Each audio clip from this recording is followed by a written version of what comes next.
विधानसभा चुनाव में करारी शिकस्त के बाद कांग्रेस पार्टी ने समीक्षा बैठक बुलाई। समीक्षा बैठक भारी हंगामे का अखाड़ा बन गई। दरअसल सूत्रों के मुताबिक और मीडिया रिपोर्ट्स के हवाले से जो खबरें सामने आई, बैठक के शुरुआत में राहुल गांधी पहुंचने से पहले ही आपस में दो उम्मीदवारों के बीच विवाद हो गया। दरअसल वैशाली से कांग्रेस के प्रत्याशी रहे इंजीनियर संजीव और पूर्णिया से चुनाव लड़ने वाले जितेंद्र यादव के बीच तीखी नोक-झोंक हुई है और इसी के बाद कह सकते हैं मामला जो है वहां तनावपूर्ण हो गया।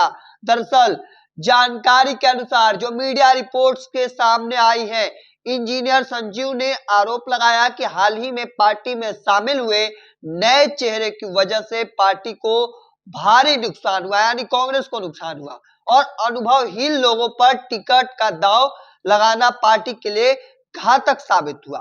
उन्होंने यहां तक कहा पार्टी के अंदर बैठक में एक संगठन की जमीनी हकीकत को नजरअंदाज कर लोगों को उम्मीदवार बनाने के चलते कांग्रेस की कई सीटों पर लड़ाई कमजोर हुई है। अब इस पर पूर्णिया के उम्मीदवार जितेंद्र यादव ने तीखी प्रतिक्रिया देते हुए कहा कि हम भी नए हैं, जो आज पुराने नेता है वे भी एक समय में नए ही थे।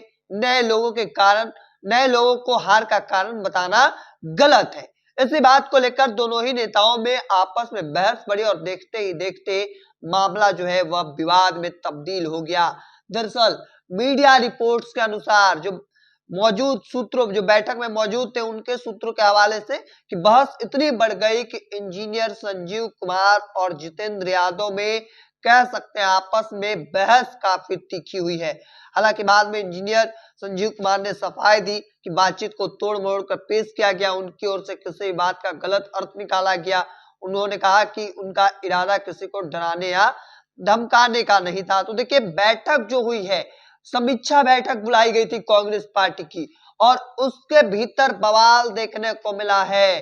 तरीके से कह सकते हैं कि विवादों का अखाड़ा जो है वह कल का बैठक बना। हालांकि इस पर कांग्रेस की ओर से फिलहाल इस विवाद पर कोई आधिकारिक बयान सामने नहीं आया है। दरअसल आपको बता दें कि एक बार फिर से भारतीय जनता पार्टी और जनता दल यानी एनडीए की सरकार जो है वह 202 सीटों के साथ सत्ता में एक बार फिर से वापसी की है बिहार में, जबकि आरजेडी और कांग्रेस गठबंधन को केवल 35 सीटें मिली और कांग्रेस को 2020 में जहां चुनाव में 19 सीटें मिली थी, इस बार कांग्रेस को मात्र 6 सीटें मिली है। 6 सीटों पर ही चुनाव जीत पाई है।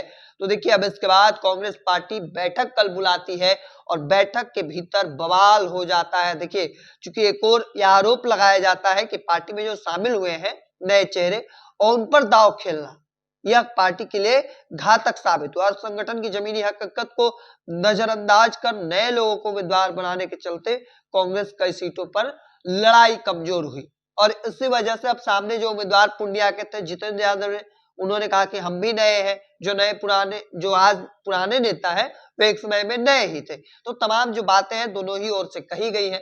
अब हालांकि देखना होगा कि तस्वीर क्या कुछ निकल कर सामने आती है। तब तक तमाम अपडेट को देखते रहने के लिए इंडिया टॉप देखते रहें। धन्यवाद।